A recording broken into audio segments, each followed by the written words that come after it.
All right, guys, we're in the month of May, so what's going on here? Well, stay tuned.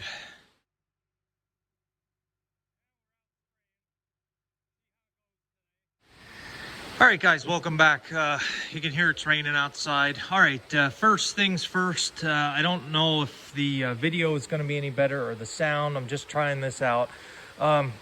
Since I started YouTube in the year 2017, every video that I have made and recorded and put up here on YouTube and edited, all was done on a 2016 iPhone. The iPhone, the first SE when it came out. Every single video, all the editing, nothing was done on a computer, nothing was done outside of the iPhone here for my channel. So I got 5 years out of that phone and no good. The battery will not hold past an hour. It overheats. It got to the point I couldn't do any live streams anymore. It got too hot. And for me to make a 10-minute video, if I had 100% charge, by the time I was done recording, I had like 10% battery left. So just not working. So I did get a newer phone, not the newest model, but I'm just hoping for the channel's sake that it looks a little bit better here, the quality, so we'll see.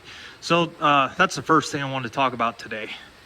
All right, so subject number 2, I did get my nitrogen. I will tell you guys, I only paid $170 a ton for 30%. That was back in December when I had put my order in. I don't mind telling you because I don't think there is any $170 a ton nitrogen anymore. Fertilizer prices have really gone up, shot up.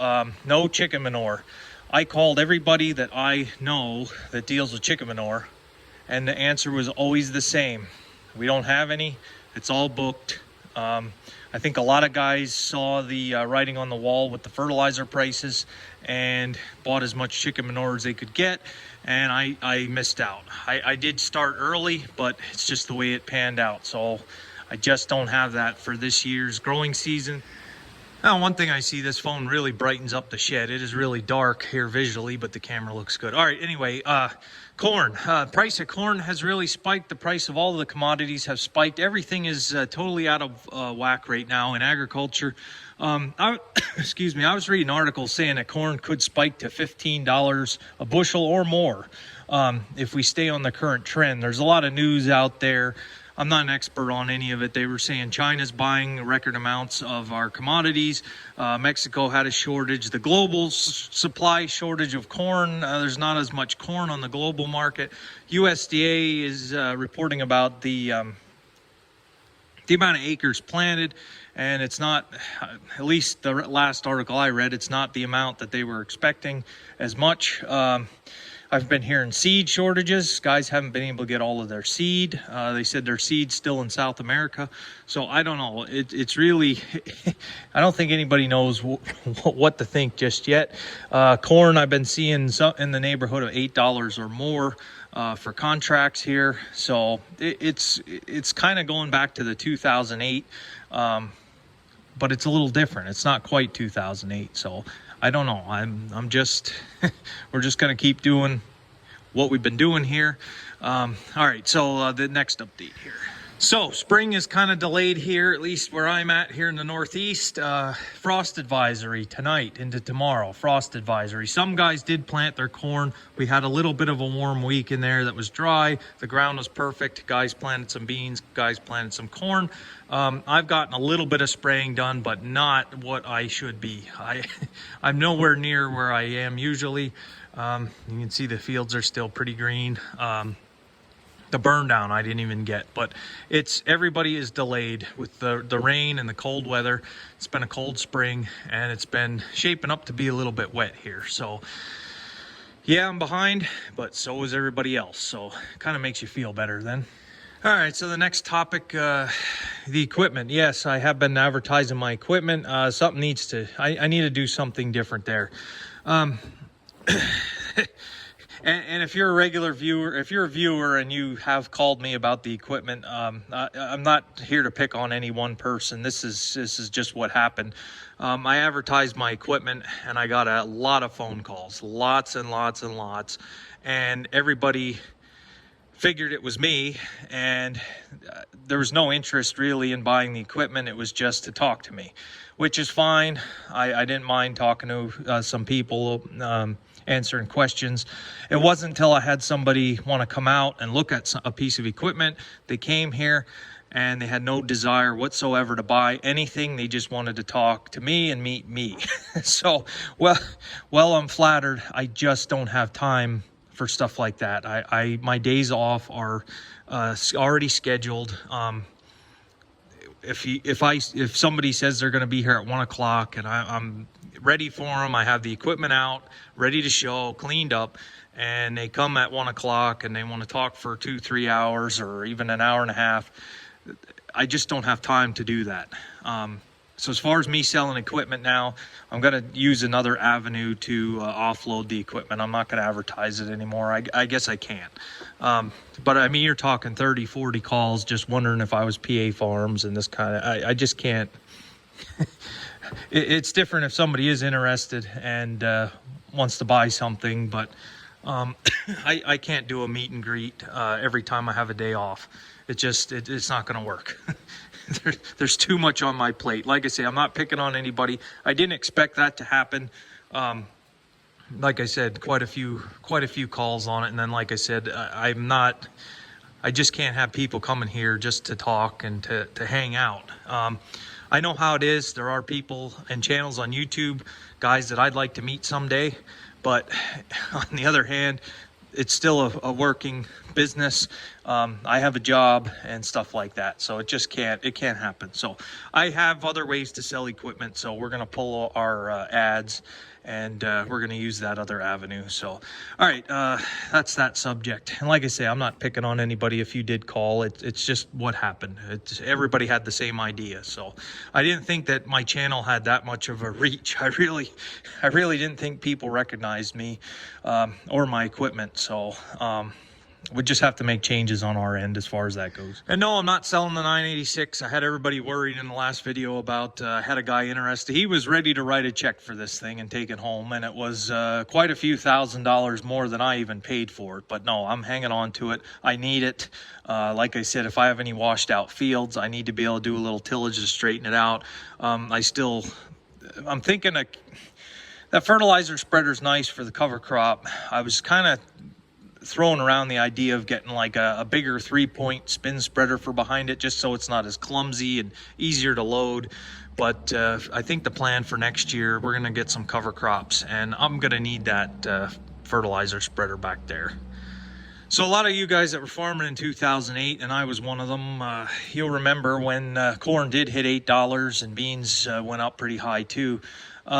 The trouble was that all the inputs went up and they never came back down. That's been the story. Everybody knows that, which has me worried again here. Are we going to have $3 corn in the coming years and $400 a ton nitrogen? That's the worry. It's just not going to work. My personal thoughts on it, I think we're just in a bubble that's inflating faster than anybody realized. Maybe things will stabilize, but you know, it's supply and demand. If the shortage doesn't if America doesn't come through with a real good corn harvest, if there's problems, if there's less yield, it may continue another year or two. But it's just, it does you no good getting paid a high dollar for your corn if all your inputs are tripled. It's the same as making $3 corn with cheaper inputs. It's no good.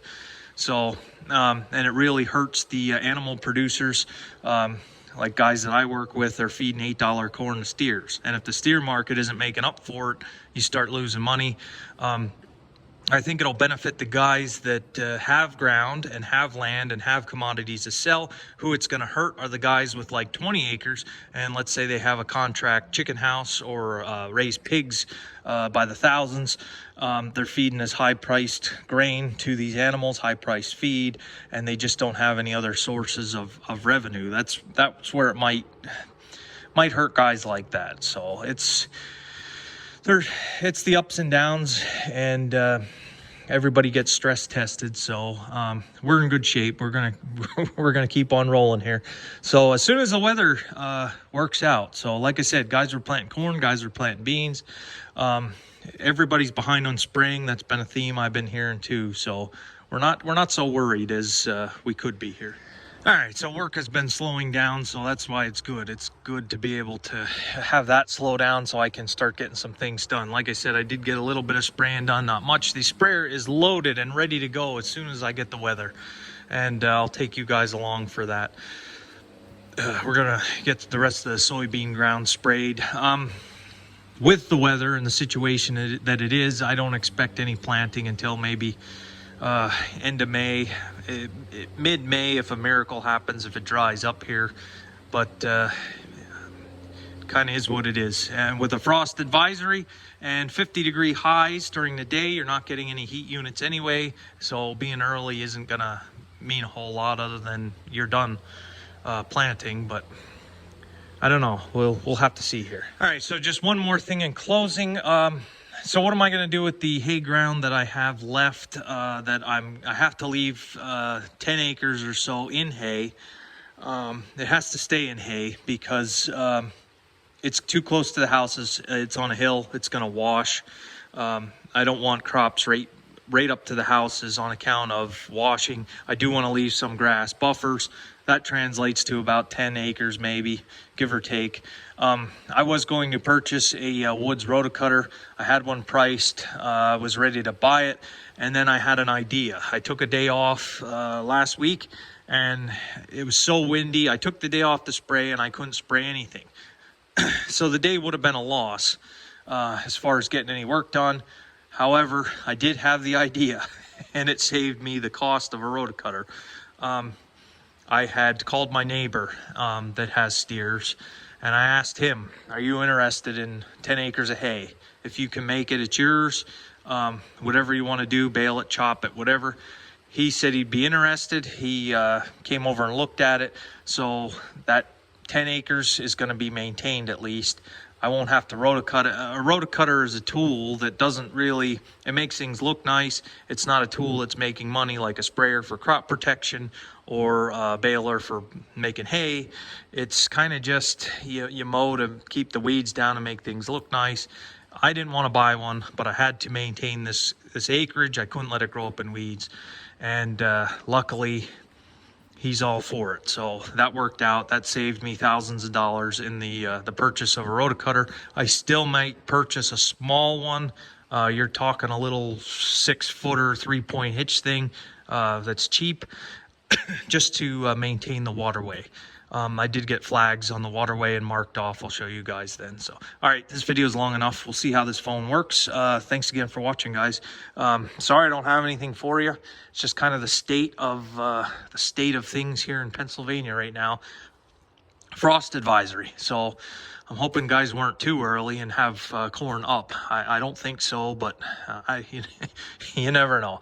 I'm small enough that I have the ability to wait until the ground's fit. I don't want to be out and spinning in mud, and I don't want to be spraying at the wrong time. So that's how we're gonna do this. We're just gonna be patient here and wait for good weather. So all right, thanks again.